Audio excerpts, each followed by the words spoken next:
This episode is proudly supported by ArtsPay. As a hospitality owner, you know that when it comes to business, the right tools are everything, especially when it comes to payments. ArtsPay, based in Australia, is a payment solution built on a unique model. They give 50% of their profits back to the arts community. They provide world-class point-of-sale, payments and support that make your operations run smoothly. But with every transaction, a portion of the fees helps build a permanent funding source for Australia's artists and cultural institutions. What's best is it costs less too. The result is a powerful way for your business to grow and become a force for good. You're not just taking payments, you're directly supporting the vibrant culture that makes our communities unique. ArtsPay believes that business should add up for everyone. For more information, go to artspay.com. ArtsPay. It pays to make the change. I'd like to acknowledge Australia's First Nation people as the traditional custodians of the land, and for this episode in particular, the Palawa people. I pay my respects to their elders, past, present and emerging. From that water, barley, yeast and oak, and then the terroir, the environment, comes sophistication and complexity and elegance. This is Over a Glass. I'm Shanteh Wale. John Ibrahim is the founder of Callington Mill Distillery in Oatlands, Tasmania. With a background in business and commercial property development, John has always held a quiet love for open spaces and working the land. That passion ultimately led him to Tasmanian whisky, where his story and the building of Callington Mill truly begins. Hi, John. Thanks for joining me. Hi, how are you? I'm very well. Thank you so much for jumping in and telling me about this wonderful operation that you have founded. I first like to know, you spent some formative years in Lebanon, is that right? No, I visited Lebanon every year since 1990. Wow. And what's the background of that? Why Lebanon? I was born in Lebanon. My parents migrated here in 1966. I was 4. And I went back in 1990. I actually hated it, to cut a long story short. I only lasted about 4 or 5 days. I came back to Australia and vowed never to go back.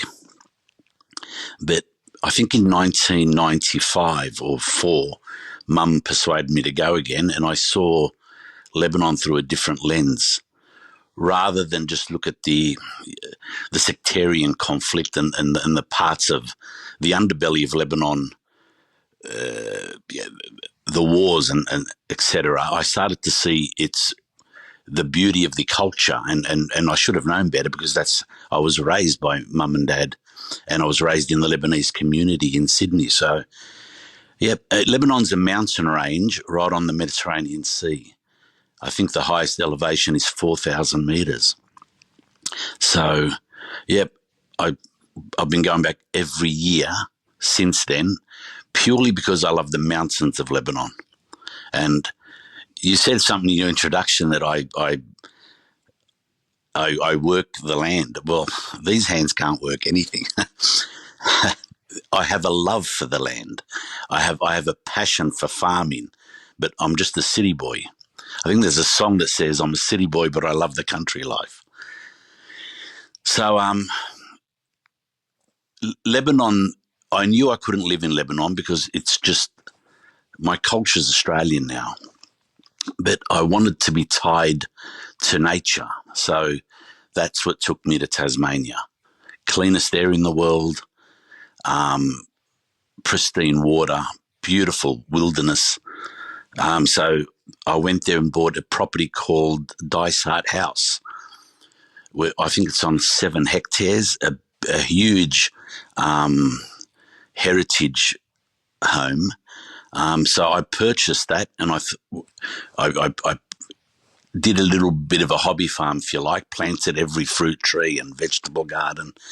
And in that time, very early, within a few weeks, I was approached by Bill Locke, the godfather of Tasmanian whisky, and James Reed, they wanted to lease some of the property and build a whiskey distillery. And that's basically how it all started for me. So, wow. Well, let's go back. You buy this place in Dysart House in Kempton. You said you made a little hobby farm. How did you find? Did you have a green thumb? Did you find nothing, it easy? No, nothing. Nothing at all. Look, I was too old for that. I just want to sit. Yeah. Well, look, I've been reasonably successful in my petrol business and in building petrol stations.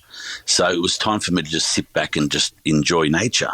And that's what I wanted to do. So I employed a few people to look after the land, locals, and that's what we did. We actually had no water on the property, but we dug and we ended up with a water aquifer. We hit a water aquifer. They call it bore water, I think, which is drinkable as well. So, so within all that happened within a few months while I was planting everything and renovating the property. And then Bill Locke came along and started speaking whiskey. And I thought, well, I now know whiskey is an extension of farming, right? So if you look at all the regions of the world, wherever they had excess grain, rather than let it go off, they distilled it. So, so that intrigued me. We agreed to lease them the land. Yeah, I charged them a fortune, $1 a year. So what we wanted to do was share Dysart House with the public. And I just thought, look, it's a good idea. I'll let these people that think they know what they're doing with whiskey lease the land, and they'll probably go broke within a few years. So we entered into an arrangement, but after I joined them and went to a couple of board meetings, and then I started Googling about whiskey and understanding what Sullivan's Cove did and understanding who Bill Locke was, because I didn't know who he was. And then not only that, I remember Bill Locke sent me a bottle of whiskey home to my home in Sydney. And I always used to drink Johnny Walker Black. So I tasted this thing called single malt. And it really, really just changed me. I thought I was drinking petrol before. So I couldn't believe the taste. Anyway, so that adventure then made me research everything about whiskey. Bill and I did the deal. I remember dates. I only remember these dates. I don't remember my children's birthdays, believe it or not. Try as hard as I will. But I remembered in November 15, Bill and I did the deal. In April 2016, Bill and I were off around the world researching everything whiskey. I was just absolutely captivated by the simplicity of it. It's barley, water and yeast, and then rests in oak. And it's an extension of farming. And I just was drawn to the whiskey making process. So we travelled the world, and I learnt what I learnt, and that took about about a year or two. And that was the start of my whiskey adventure. Wow. I mean, I love your honesty, first of all, going back even to what you said about wanting to sit and enjoy an orchard rather than get your hands dirty, because I think we often all think that. We think, I'd love to have a hobby farm, but a lot of us don't really want to do the work. I've got a little couple of things growing and I go, oh, bloody hell, I've got to go water them again, And I think that your business mind, when you were approached by Bill Locke, and you're thinking, hey, if they see something, maybe I see something. I love that you were thinking of it that way, which is good for you. So you went around the world. You obviously drank some pretty good whiskey as you were doing this research. And then what was the next plan where you came back? Tell me about Old Kempton Distillery. Yeah. Well, it still is a very small business. But the thing that all Tasmania was very small at that point in time in 2016. But when I went to Scotland, I got a bit jealous, right? The Scots just make the best whiskey on earth, and their distilleries are huge. For example, one distillery in Scotland can hold 300 million litres under bond. So one distillery has 300 million litres in storage. Okay, whereas at that point in time in Tasmania, an average distillery had about 5,000 litres, probably less. Today, we're still very small. Callington Mill, for example, has 1.5 million litres under storage in their bond room. So by global standards, we're insignificant. However, Sullivan's Cove, Callington Mill, Locke, Helliers Road, they've probably got on average 1.5 million litres each in storage. Now, that is significant for Tasmania, but it's still on the world stage. We're still an infant by far. An infant in scale, not an infant in quality. And testimony to that is Sullivan's Cove won the best single malt in the world. And as a matter of fact, our Pedro Jimenez release recently won in the London Spirits Award the best single malt in the world as well. Incredible. So, yeah, very proud of that. So I wanted to build something in Tasmania that, well, basically for my own ego, to be quite honest with you, basically I wanted something to be proud of. So going back to your original question with Old Kempton, Old Kempton, my partners there, didn't have the appetite to invest the money needed. So their vision and their strategy was completely different to mine. And that's why I went to do my own thing at Callington Mill. So that's basically the fundamental difference there.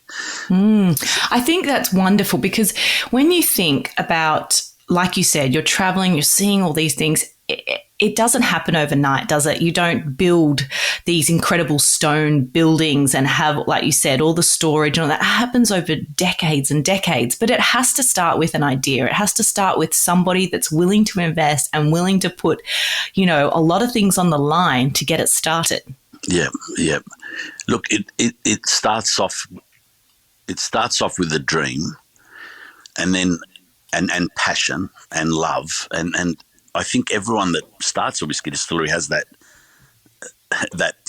core passion.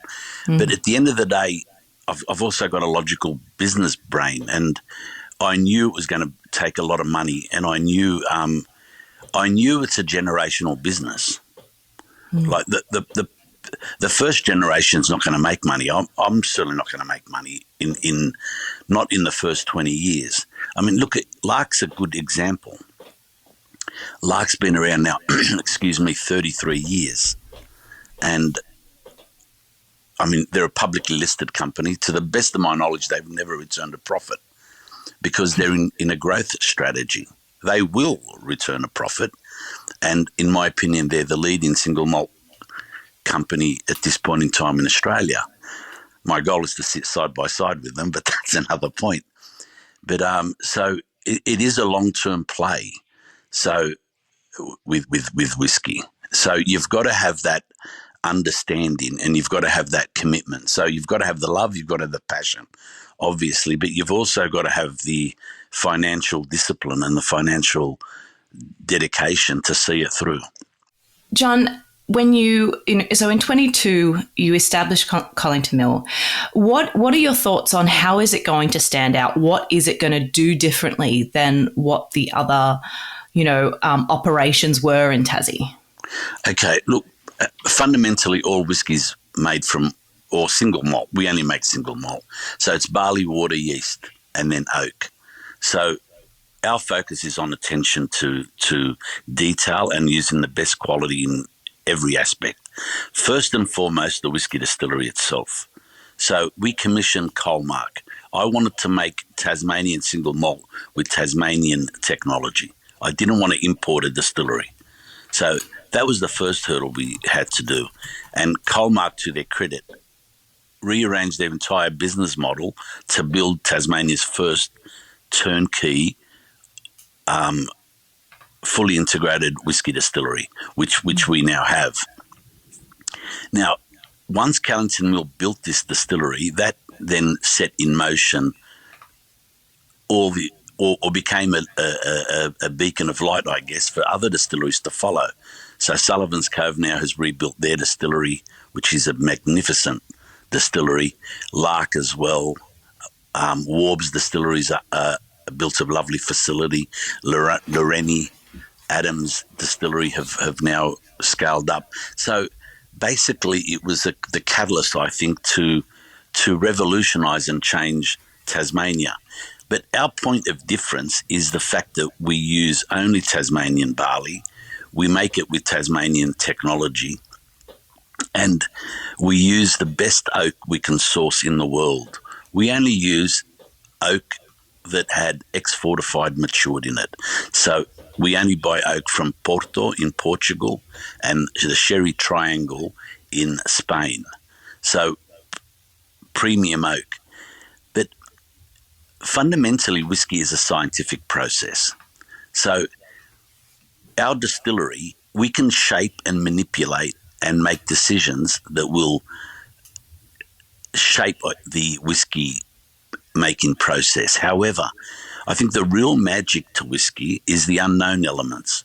Now, when we mature our whiskey in the microclimate of Oatlands, that determines probably, I would say, 80% of the final character and flavour profile. So we control the things that we know. So we produce the new make, we put it in barrels that we know. So all those choices we make are going to narrow the spectrum of the flavour that we're looking for. But at the end of the day, you're at the mercy of the microclimate. And Tasmania, the Tasmanian cool climate delivers a whiskey that is viscous, that is oily, that is rich, and that has a depth of character. And that is purely, in my opinion, a result of the Tasmanian climate. And then you can see the different regions of Tasmania that influences the whiskey in different ways. For example, we've got a release called Blue Lake Lodge.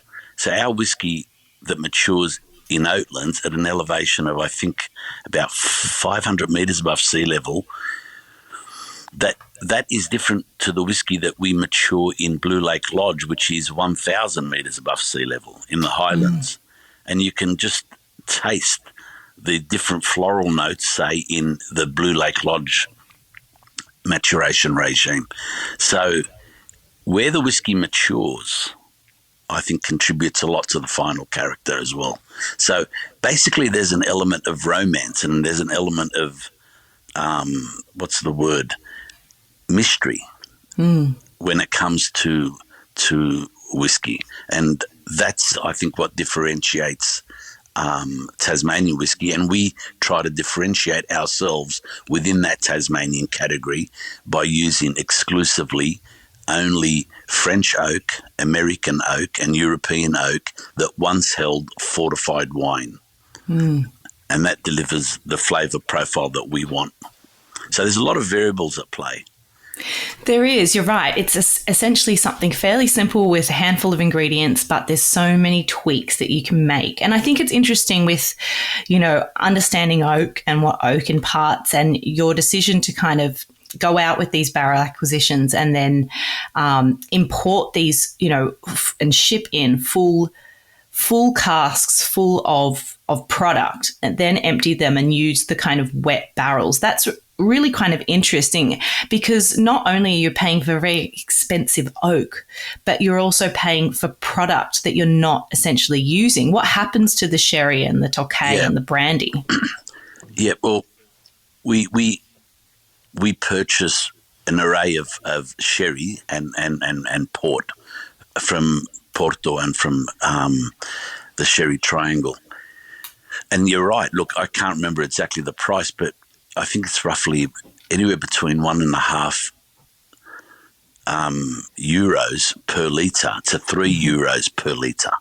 So we've invested, I couldn't tell you the dollar figure, but at least $2 million into just buying the liquid. Look, I just wanted to make sure that I didn't cut corners in any way when it comes to the whiskey making process. So I actually bought the fortified, and we had to get clearance with the Australian government so we didn't have to pay wet tax. So we put it down, and the government agreed, is that became part of a cost in the whiskey making process. So once that fortified has seasoned the casks, what we do when that wine has become over oaky and exhausted and we don't want to use it again, what we do is we distill it. Okay, so I learnt that from the Scots. Never waste anything. So we've actually distilled it and then put that in oak as brandy. Yeah, right. Yeah, so that's going to take 10 years or probably 20 years to mature. But, so another one of our goals is to make brandy. So we've actually got, I think, around 80,000 litres under maturation. But that won't come on board for a minimum another 10 years. So to answer your question is we use it for seasoning our barrels, and a lot of that gets trapped into the wood, and we lose a lot of that in what we call angel share as well. But what's left over, rather than just throw it away, we distill it. We distill it and then put it in oak, and we'll see what happens in 10 years. I love hearing about, because not only you said is it this the long game, but you've got an even longer and longer game. So it's so fascinating to hear, because nothing really has gone unthought of in terms of this whole operation.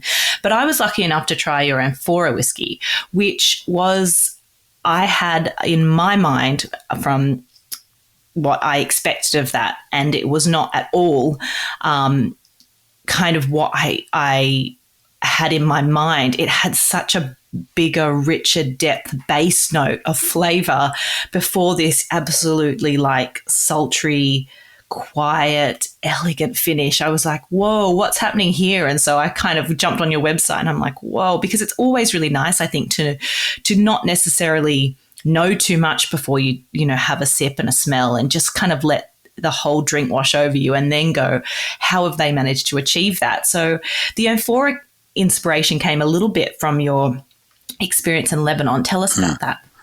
Yeah, look, in Lebanon, they have an appellation, which means they have a law that's protected by legislation as to the methodology of their national drink, which is arak. Arak is basically distilled, is brandy, right? It's brandy, but infused in the third distillation process with aniseed. Now, what I found remarkable about that was part of their appellation is that they have to rest that spirit in clay pots for 2 years. And I'm thinking, what would clay do to the spirit? So I went to distilleries in Lebanon and tasted the spirit before it went into clay and after it went into clay. And there are differences. So the actual spirit, the rough edges are just polished off, and you could drink the liquid at 60% ABV, and it was really just smooth. So I thought, and also I got the inspiration as well from, I can never pronounce this, but Beiju. It's a drink, from China. It's actually the number one selling spirit on planet Earth is Beiju. Beiju, yeah. Number one. I thought it was whiskey or vodka. No, but they also rest that spirit in clay pots. And if you see the scale in China, it's amazing. Millions of clay pots. So, and also the wine industry historically has used that. So I was thinking, what would clay, how would that affect the whiskey? Now, I was careful because I want to stick to the appellation of whiskey making, which means we can't call it whiskey unless it's been in oak for 3 years. Well, our whiskey goes through 2 oak journeys. That's why we get it out before, say, 5 or 6 years. All our whiskey is matured in 30-litre casks, so that gets it ready in a shorter time frame. But it's a costly process. But then we put it in bigger casks for another 3 years. Then, so that's basically the process of all our whiskey. But what I did when it was matured, I thought, let's put it in clay. So it's already whiskey by definition. And then we put it in clay and for 2 years to see what would happen. And then amphora was the result. So we tasted the whiskey, obviously, and left a sample before it went into clay pots. It was still beautiful, elegant whiskey, worthy of being bottled. But we put it in clay, and 2 years later, we tasted it, and it just went up a couple of levels in my estimation. I'm no expert, to be quite honest, but I got Bill Locke to taste it and a few other people that really understand whiskey, and they all objectively, their opinion was that it's a much refined whiskey, it's a more polished and rounded whiskey. So all the volatiles, the slight volatiles, seem to have dissipated. So we bottled it, and that's basically the result. I think it's fascinating because, like you said, my background is wine, and I have often tried to kind of explain what amphora can do. And there is this magic that you really do sound like a bit of a wanker when you try to describe it. But for me, it changes the shape. There's this untangible thing that happens in clay, this slow breathing of the porous nature, whatever it may be, but it changes the shape. And it's subtle, but like you said, it's very refined, and I think you really see that. And but like you said, there is supposed to be a mystery about these drinks. It's not all supposed to be, a recipe that's down on paper. There's something that happens that we can't quite quantify, and that's why it's fascinating, isn't it? And science can't quantify it. I purchased a book about the scientific process of what happens with whiskey. And after the first 2 pages, I struggled because I just couldn't understand it. It was all these chemical symbols, and so my worst subject at school was science, right? I hated it. So I read probably the introduction, couldn't read the middle of it. It was just too scientific. And the end, I'll never forget the end. And it said something like, look, although we can determine scientifically what's going on, there are elements and variables that science will never understand. So we might be able to predict scientifically, but the results always astound us. So that was good enough for me. If they don't understand it,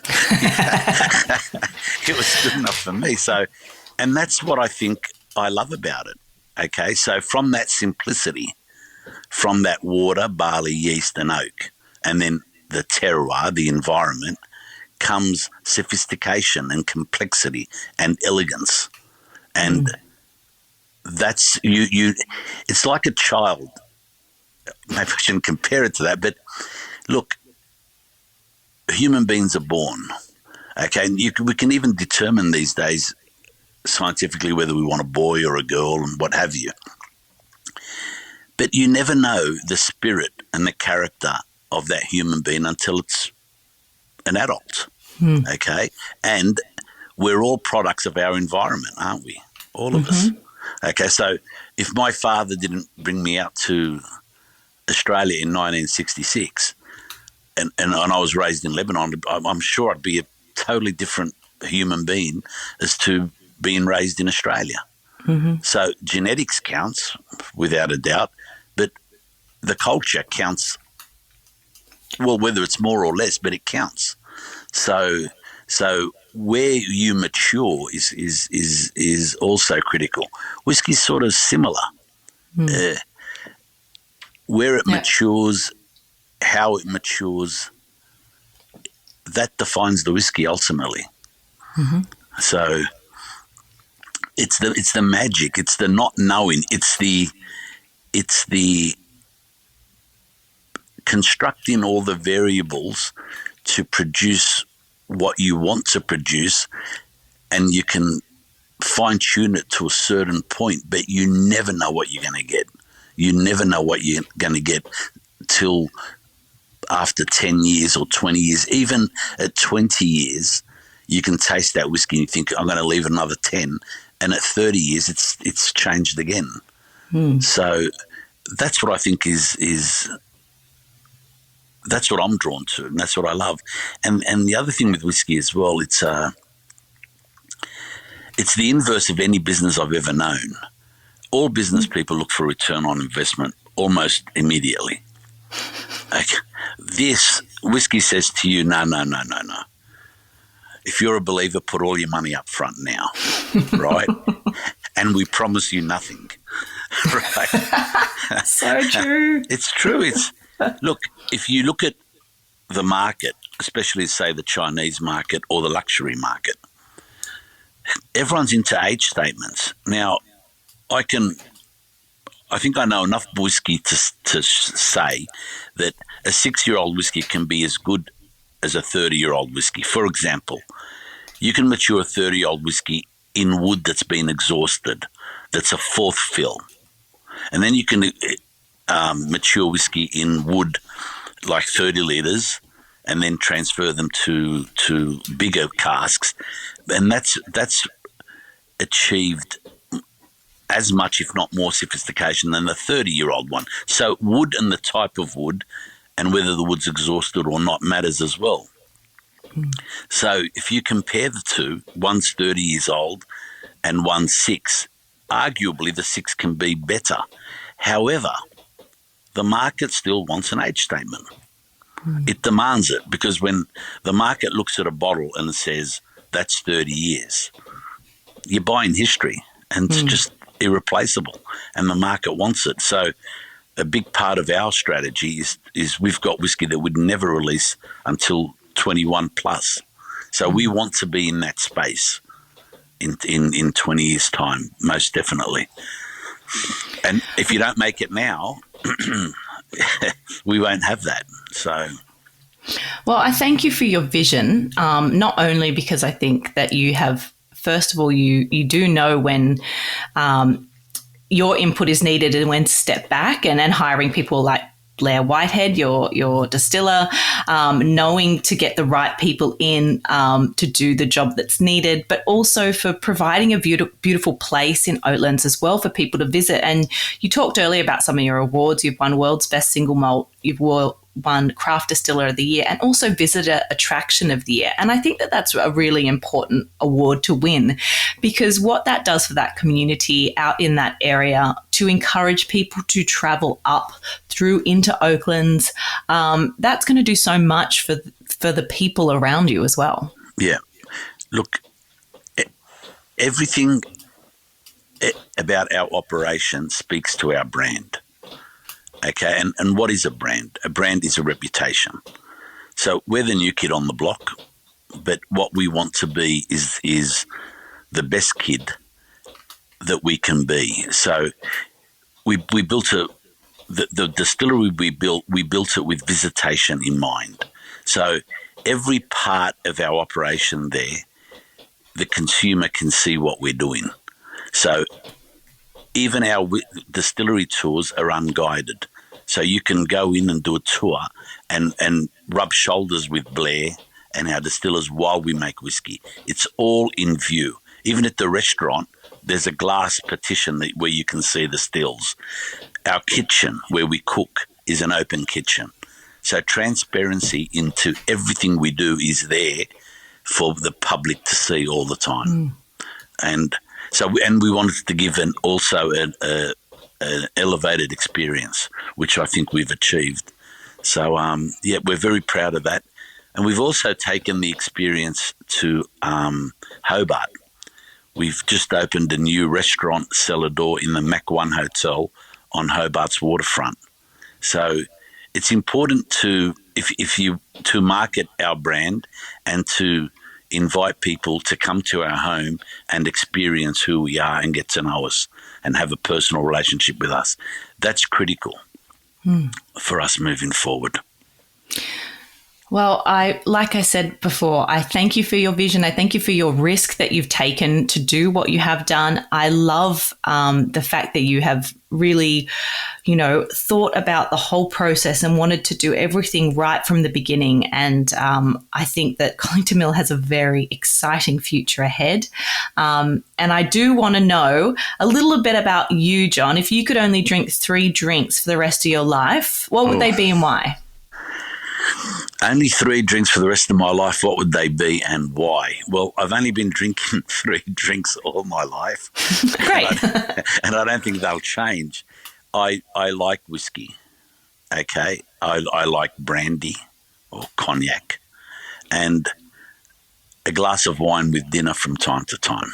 That's all I really drink. Well, I love that. And you know what? You've got such a range in those 3 drinks. It means that we could always sit down and have a glass of something together, which is important. Look forward to it. But I've really loved hearing from you, John. I've loved your honesty, and I love your ambition for what you want. And I think, Tassie is better off for it. So thank you so much for joining me today. Thank you for your beautiful whiskies, and best of luck in the future. I hope we get to sit down and have that drink one day. I look forward to hosting you, and thank you very much for having us on your program, on your podcast, and I wish you all the best. And it was a pleasure. Thank you.